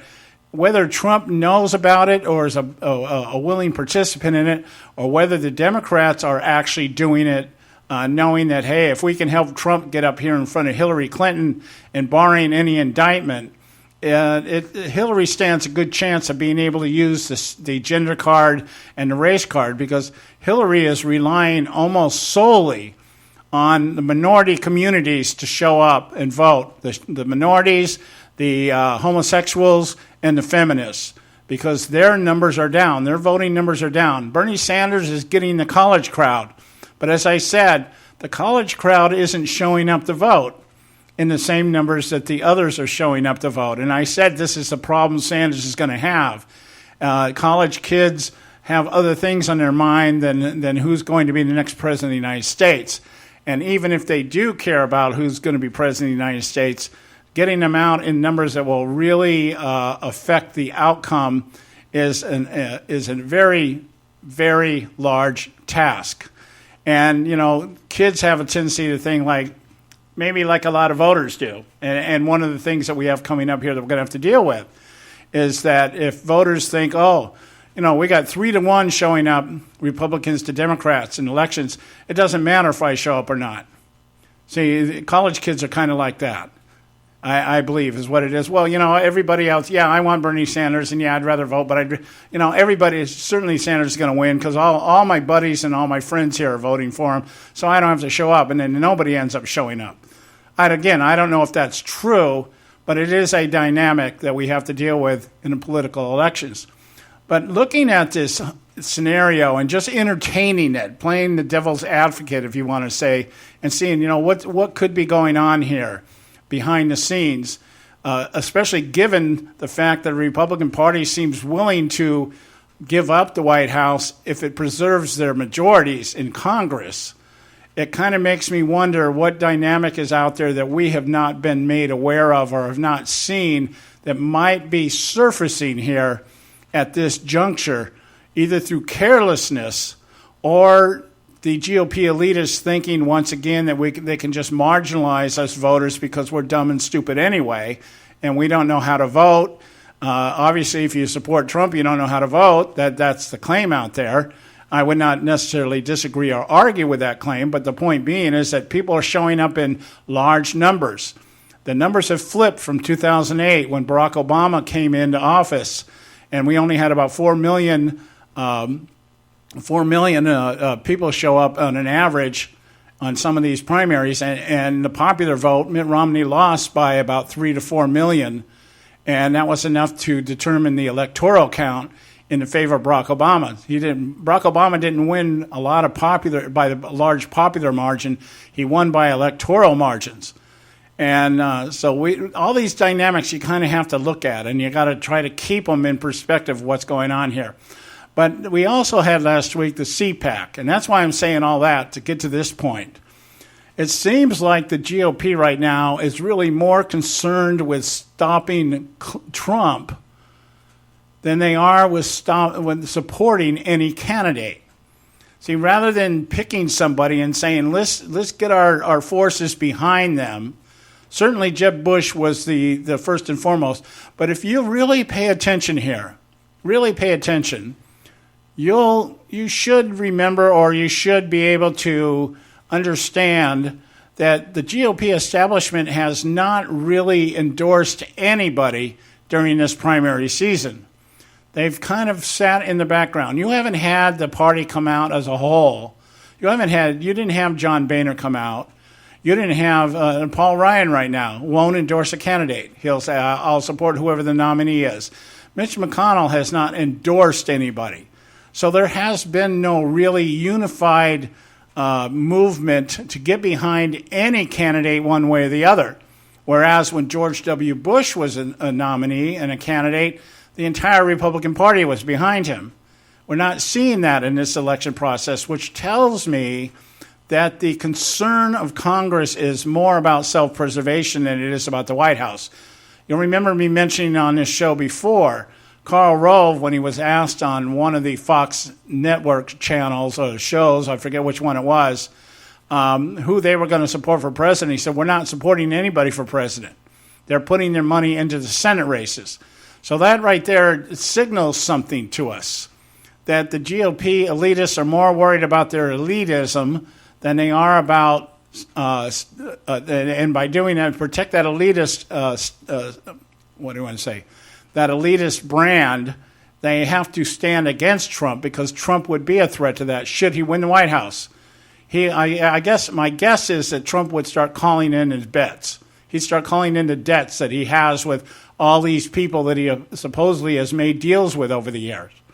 And he can always make deals with the Democrats if the Republicans won't deal. So they would be a useless majority as they are now, have a majority but have no power in that majority. So they seem more concerned about stopping Trump than supporting a candidate.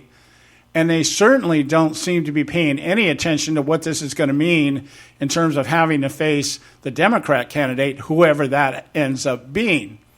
So once again, the Republicans are playing not to lose rather than to win. And that is why they've become so good at snatching the defeat out of the jaws of victory. This is another election that is Republicans to take, regardless of who the candidate is, simply because the other side is either so stupid in the likes of Bernie Sanders or so corrupt in the likes of Hillary Clinton. And the public is leaning more towards the conservative message that we have to stop this expansion of big government. But the GOP doesn't seem too concerned about that. It's all about protecting the majorities more than anything else. So, having said all that, CPAC was last week. And during the CPAC, I've got an article here that was posted in Town Hall Daily by Christopher Malagisi. And he's a participant in the CPAC. The CPAC is the Conservative Political Action Conference, and they call it CPAC for short. Christopher Malagisi is a participant. He was a sponsor, and he's also a panelist. And he is a former director of CPAC. And so he wrote this article today, 4 scenarios to stop Trump. Not 4 scenarios by which we can win the White House. Not 4 scenarios by which we can find and qualify a candidate to go against Hillary Clinton or Bernie Sanders or whoever ends up the Democrat nominee. It's 4 scenarios to stop Trump.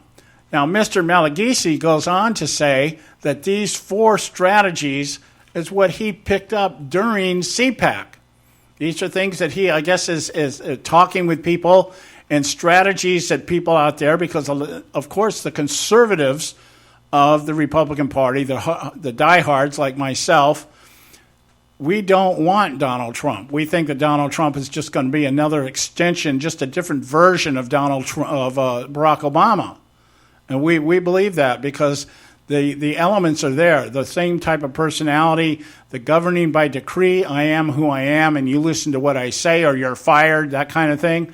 But these 4 strategies coming out of the conservative camp, and how do we stop Trump? So even the conservatives have not, you would think that conservatives at CPAC would have been rallying around Ted Cruz, even though Ted Cruz did win the straw poll at CPAC, and Marco Rubio had a lot of supporters at CPAC. But it's all about stopping Donald Trump. See, we have once again bought into the narrative that has been presented to us by the media that Donald Trump is the guy to beat.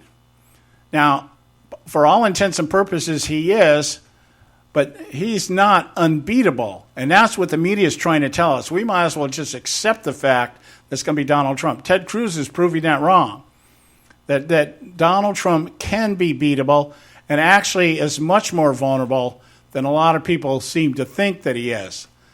If people were focusing more on his failed business enterprise than just thinking that because he runs hotels and has done it successfully and is a billionaire, that he's a successful businessman, and he is in the purest sense of the word. But when you look at the overall Donald Trump businessman, there's as many failures as there are successes. And I guess that goes with the territory. You have to try, and you don't hit a home run every single time. But this idea that everything he touches turns to gold is false and needs to be examined, because if he's out there making deals like Trump Vodka and some of these other things that he did in private sector, and they're all failed, if his education program is set up like Trump University, which has failed, then we have a major problem. We have somebody who's going to be trying to always dig himself out of the holes that he's putting himself in. So these are very realistic things we have to look at. So I got to go to a break here. When we come back, we're going to get into these 4 strategies, the 4 scenarios that could take down Donald Trump, offered by Christopher Malagisi at CPAC this year. Christopher Malagisi. Stay with us right now. It's time for Moments of Madness. Stay on Moments of Madness.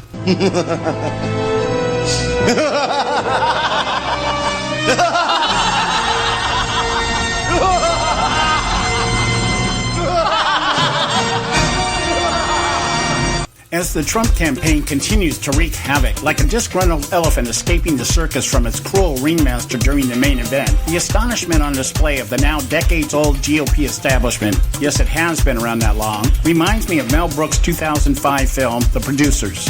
If you watch this over-the-top satire that targets the hypocrisy that permeates Hollywood, you'll remember chronically depressed, introverted bookkeeper Leo Bloom, played by Matthew Broderick, who, while looking to escape his mundane 9-to-5 existence as a bookkeeper, teams up with washed-up Broadway producer Max Bialystock, played by Nathan Hall.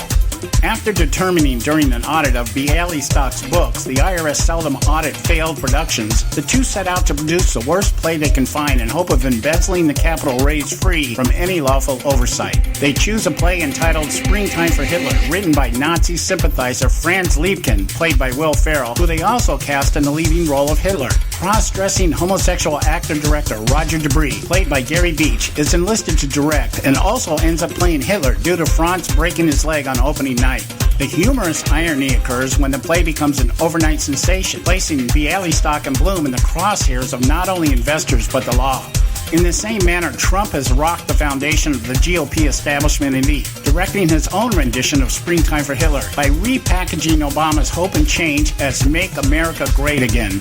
The difference being his self-funded campaign allows him to write his script as he goes, complete with rewrites of his positions in the past with zero accountability to his stated party, the special interest money that normally trumps the will of the electorate, and even the electorate itself.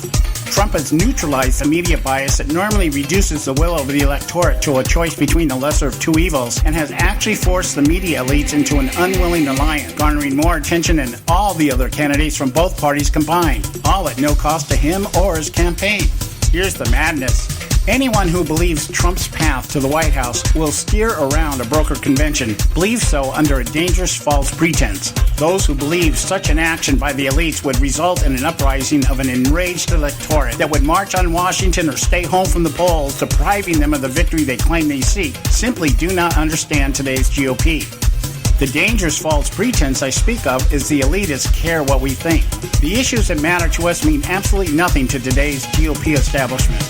The evidence is obvious to anyone that takes just a moment to observe what has happened over the last 7+ years under Obama.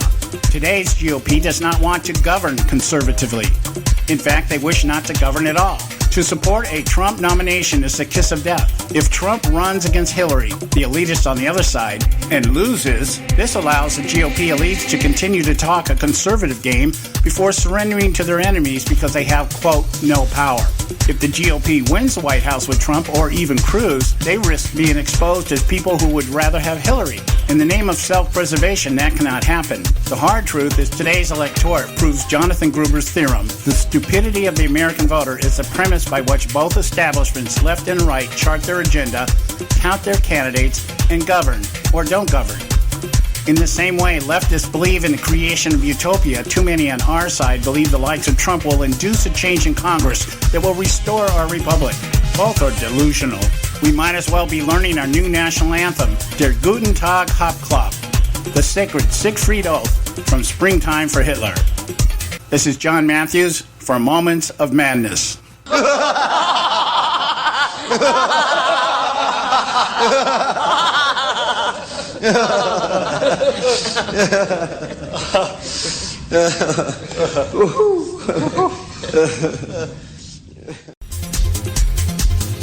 can catch all our archives at theconservativesyndicate.net. The Conservative Syndicate. Real conservative talk from real conservatives. Term life insurance. It can be a powerful way to protect your assets and your family. You work hard to earn and save your money to build a nest egg for the future. Don't let it get wiped out because you didn't plan ahead. Take the time now and make a small investment in $500,000 or more in quality term life insurance. Call the Term Lifeline and let us shop the best companies to give you the lowest rates. We specialize in policies of $500,000 and above. Ask about some of our 10 and 20-year fixed rate plans with guaranteed rates. Call the Term Lifeline right now for your free insurance quote. 800-870-3609. 800-870-3609. You owe it to yourself to protect your family and your assets. Make term life insurance part of that plan. Call the Term Lifeline right now. 800-870-3609. 800-870-3609. Hey folks, if you're like me, you don't place a whole lot of trust in today's media for the real truth and facts regarding the volatile world of finance and politics. When I want the real scoop on money, I go to the most trusted source I know, my good friend and colleague, Bob Cardoso. Bob is a noted expert with a PhD in international finance who airs his nationally known, globally syndicated show, Robert Cardoso Live, daily, Monday through Friday from 4 to 6 p.m. Pacific Time. With Bob, you'll get the right information at the right time from someone who knows his business and can help you make the right decision concerning yours. Again, Bob airs daily, Monday through Friday from 4 to 6 p.m. Pacific Time. Visit his website at robertcardosolive.com for information regarding stations and topics. That's robertcardosolive.com. Check Bob out. You'll be glad you did.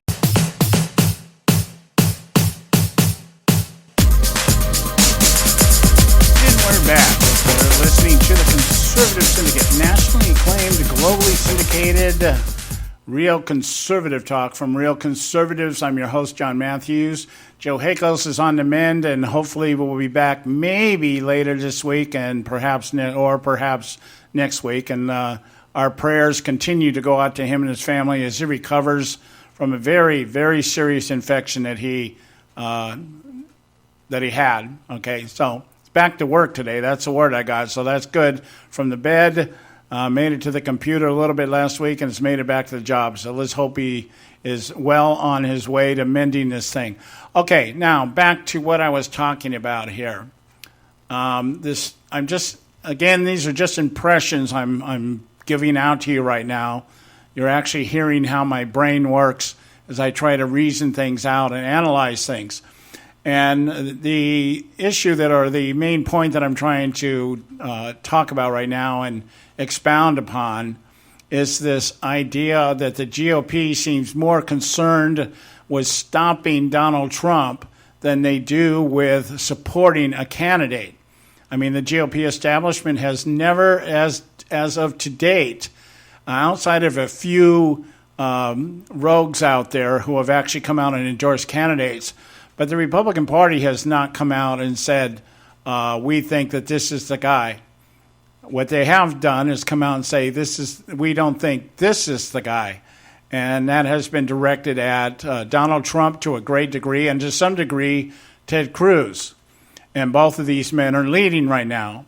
And so that seems to be an issue now. So it's almost like the GOP has adapted this suicide bomber mentality that we'll just take it all down. We'll blow it all up if that's what it takes to preserve our majorities. I think the thought is if we give up the White House, we'll be able to keep our majorities. I think that's their thinking. Doesn't seem very logical to me that you would want to fight to keep majorities in the Senate and Congress and let the White House go. But it does when you think of how today's GOP works, and that is they don't want to govern. They just want to stand by and let the populist faction of the leftist party tell them what to do to keep them from being labeled as anything other than what they want to be labeled. And that is governing through compromise. That's what the Republican Party has been. We have to learn how to compromise and in order to expand the party and bring in all these other factions. Well, the problem is, while the Republican Party is bringing in all these other demographics that they've wanted, it's not for the reason that they want, is to get somebody like Donald Trump up there in front of Hillary Clinton or Bernie Sanders or whoever ends up being the Democrat nominee. And I got to keep emphasizing that, because at this point, with everything coming down the pipe on Hillary Clinton, we don't know how this thing is going to turn out one way or the other. Back to this CPAC thing. Christopher Malagisi, who was actually a former director of the CPAC, the Conservative Political Action Conference, wrote an article over the weekend about the what he found at the CPAC that took place last week. And what he's pointing out is that there's basically 4 schools of thought on how to take down Donald Trump. Again, emphasizing he's not writing about 4 schools of thought as to who to determine who the nominee should be. We have just determined that Donald Trump can't be that nominee, and these are the 4 scenarios in which Donald Trump could be taken down. That's the thought process here. The big, short, long slog. Okay, that's the one scenario that Malagisi's pointing out to us here. Wait until March 16th. That's coming up in another 10 days or so. And that is after the March 15th primaries. If Marco Rubio or John Kasich don't take their home states, then one or both of them should or might drop out. Might or might not. I'm not really sure how that's going to work. And this would allow Cruz to consolidate the anti-Trump vote. The thinking is that he would pick up the Marco Rubio and the John Kasich votes. I'm not so sure that would happen, but it seems like the most logical scenario if it's all about stopping Trump. See, that's the thing. If it's all about stopping Trump, then yeah, okay, those votes are going to go to Cruz. If it's about maintaining or helping the establishment, the thought process would probably be that Marco Rubio and John Kasich don't get out of the race and continue to dilute, if not the delegate count, at least the attention that is being brought to the race. And it wouldn't be all about Trump or Cruz. At least they would be mentioned in there somewhere. Marco Rubio would be able to still carry on his schoolboy antics, and John Kasich could continue to act like the adult in the room, Diet Coke kind of thing. So that depends. But that's what they're saying. After the March 15th primaries, what could happen is Rubio, Kasich, or both would drop out should they not win their respective states. Last count I understood, Marco Rubio was losing in Florida. If you can't win your own state, there's a problem. Okay, the second one is a unity ticket, and this is kind of like the same thing in a different manner. Ted Cruz, Marco Rubio, or John Kasich form a ticket. And this is what we've been talking about. I've been floating the idea up until 2 weeks ago. I was floating the idea that a Rubio-Cruz ticket, because Rubio seemed to be on the rise, and he would be more of an establishment choice.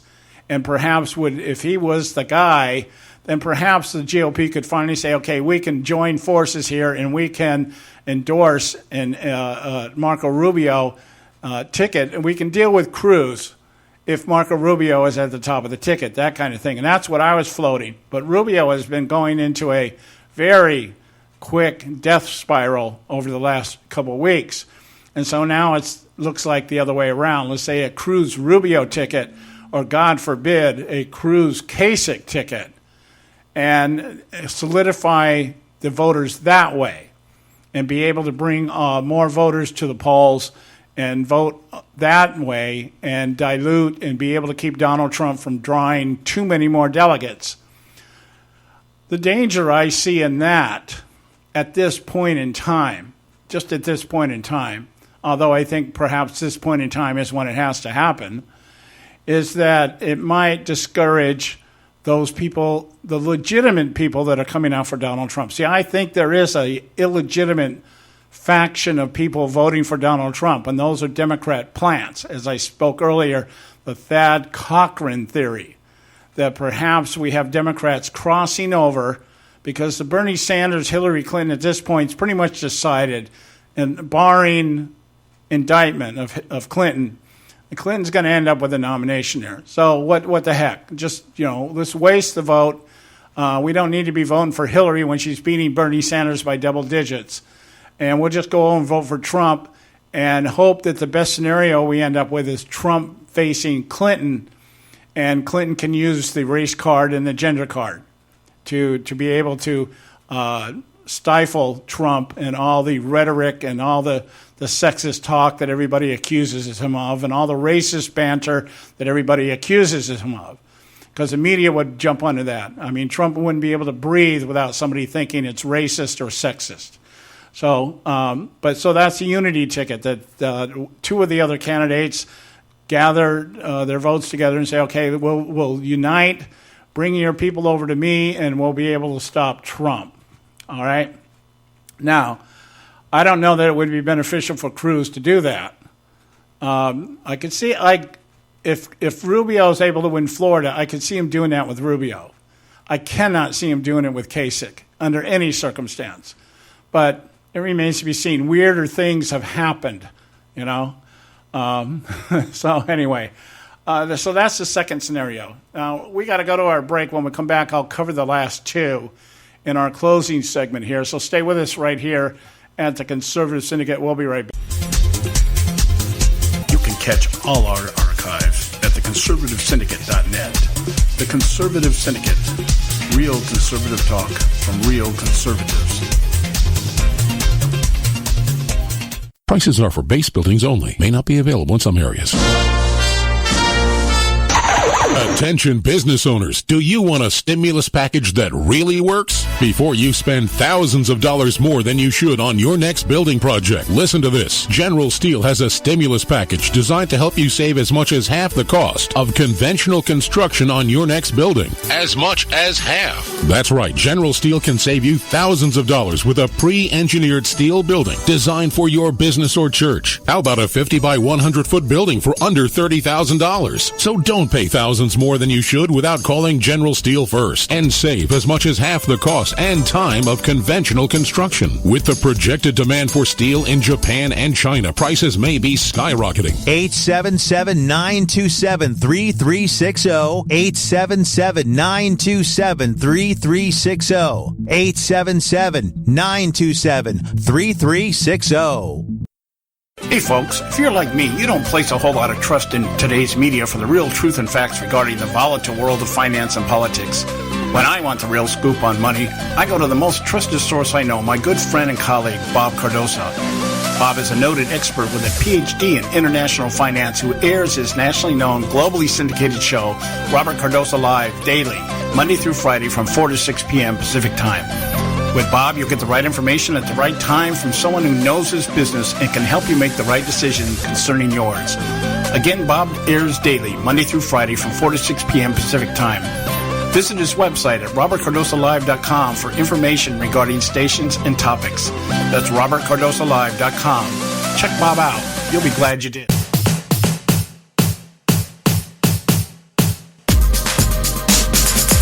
Okay, we're back. Welcome back. Conservative Syndicate coming to you live right now, and we are the show that brings you real conservative talk from real conservatives. And I am your host, John Matthews. Back to my conversation here. Christopher Malagisi, former director of CPAC, and he wrote an article over the weekend. I think, in fact, it came out yesterday, published it yesterday, talking about the scenarios that are put out there that could stop a Donald Trump nomination, emphasizing, of course, not what could win the nomination for a GOP candidate selected by CPAC. CPAC, Ted Cruz won the straw poll there, but rather than write about how do we unify behind Ted Cruz, it's how do we stop Donald Trump. See, that the narrative has been established. And even we conservatives have bought into it, as in the fact that we address things in this manner. How do we stop Trump? Not how do we stop the Democrats? Not how do we stop Obama? How do we stop the GOP elites? It's how do we stop Donald Trump, the one that nobody seems to think is worth winning, but is winning in the pure sense of the word anyway at this point in time. Favorability polls are still highly stacked against Trump, even though the delegate count has been evening out. Is that the word? Yeah, evening out. Trump right now has 382 delegates. Ted Cruz has 300. One of the scenarios I was talking about, just for the break, I was talking about the unity ticket, maybe a Ted Cruz, Marco Rubio ticket, and that would bring the Rubio people over into the Cruz camp, probably much more realistic than a Cruz Kasich ticket, because Kasich doesn't really have anything to bring with him other than his Diet Pepsi style of rhetoric.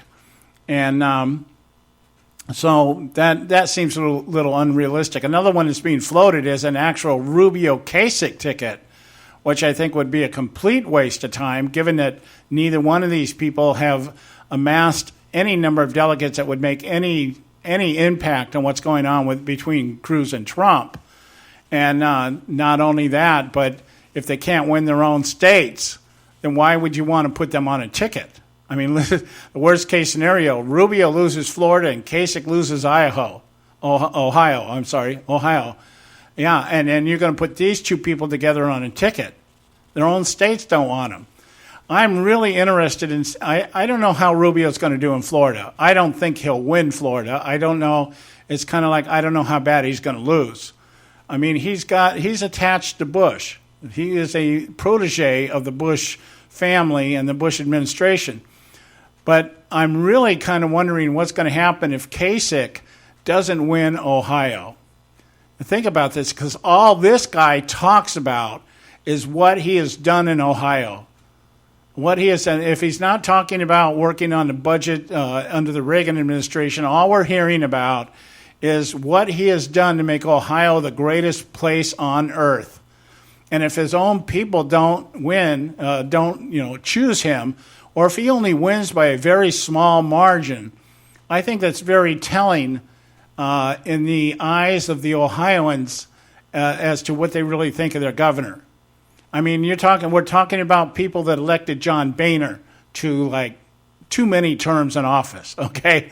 So I don't know how that's going to play out, but that to me is going to be more telling as to whether Kasich has any real perception as to how effective or ineffective he has been as governor of Ohio, which actually would put him into the Republican template of thinking he's a God's gift to the world, that kind of thing. So anyway, we'll see how that plays out.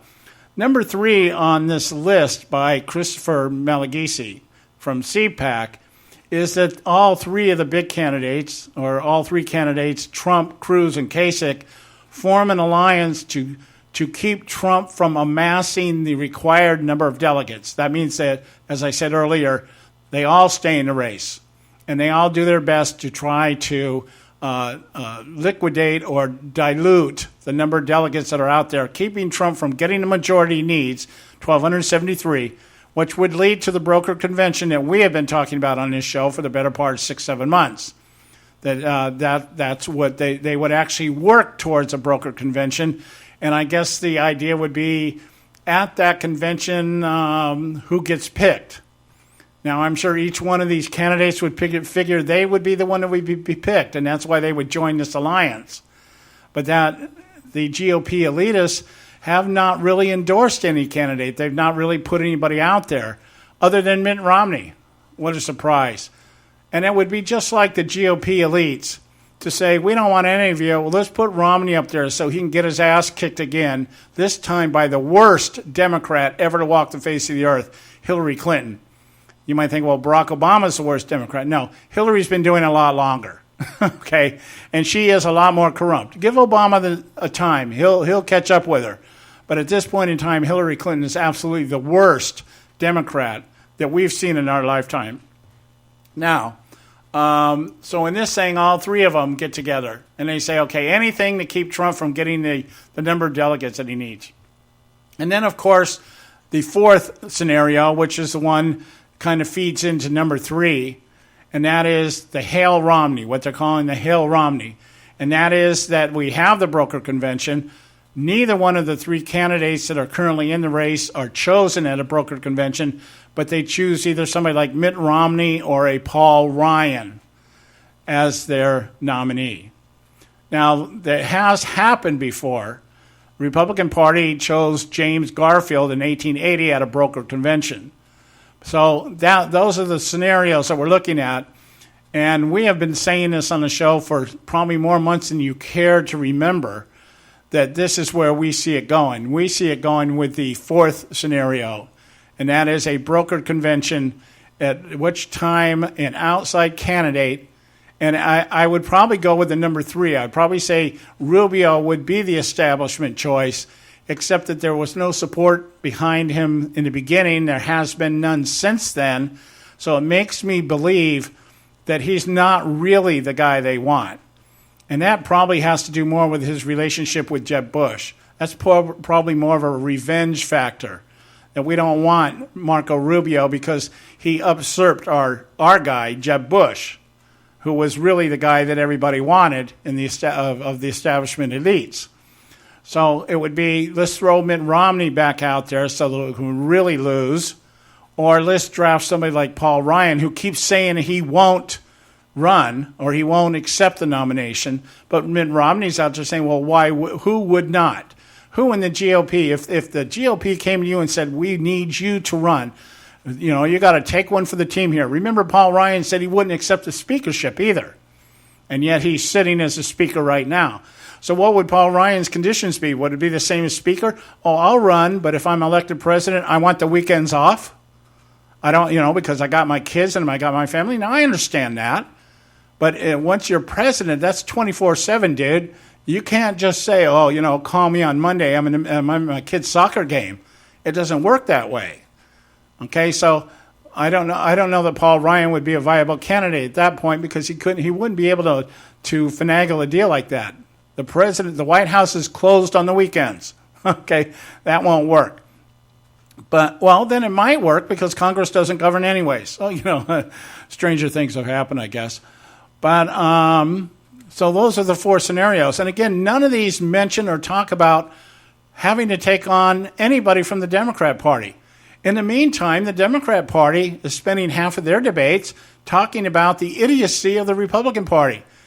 We've given them so much stuff to use to back up all the claims that they've been making about us for decades now, about what an ineffective, ineffective bunch of losers we are, that we're so out of touch with mainstream America. And there's nobody more out of touch in mainstream America than Hillary Clinton. But at least when you listen to the Democrat debate, they're talking about substance. They're talking about policies. Now, the policies are as wrong as the day is long, and both of these candidates are just one brick short of a load for one reason or the other, but they're doing it because they don't have all the noise going on. They don't have the elitists out there trying to figure out how is it not going to be Bernie Sanders, no Bernie Sanders, the same way they're looking at no Donald Trump. The DNC has already figured out how to eliminate and minimize the effect of Bernie Sanders. They're called superdelegates. They've put that aside. It's no big deal. They've already got Plan B up there. Should Hillary get indicted, looks like they'll bring Uncle Joe out of the retirement home and they'll throw him up there. The Republican Party, the GOP party, has no plan other than stop Trump. They don't know what they're going to do. I don't think, I'm sure that when the general election rolls around, they'll probably have some kind of strategy, but it'll be half-baked because everything else they're doing right now is half-baked. So anyway, it remains to be seen. We're out of time for today, folks. And, boy, that was fast. That was very fast, very fast. We got to shut the show down for today. We will be back tomorrow, 3 o'clock out here on the West Coast, 6 o'clock on the East Coast, and we'll continue with whatever happens in the next 24 hours. The great thing about this, cycle is there's never nothing to talk about. So God bless you all. We love you. We thank you for your loyalty. Visit our website, theconservativesyndicate.net. We'll talk to you tomorrow. Thanks for tuning in to this edition of The Conservative Syndicate, the globally syndicated, politically incorrect talk show that seeks to tear down the imaginary wall of separation between church and state. We want to make you aware you can find and access all of our show archives at our website, theconservativesyndicate.net, as well as our broadcast stations and times. That's the conservativesyndicate.net. We so appreciate you taking time to tune in, and we so look forward to continuing to bring you the best and uncompromised talk radio available on the net today. And remember, folks, it doesn't matter how many times you get knocked down in life. It only matters how many times you get up. I'm John Matthews, signing off until next time, right here on the Conservative Syndicate. God bless you, and may God continue to bless America.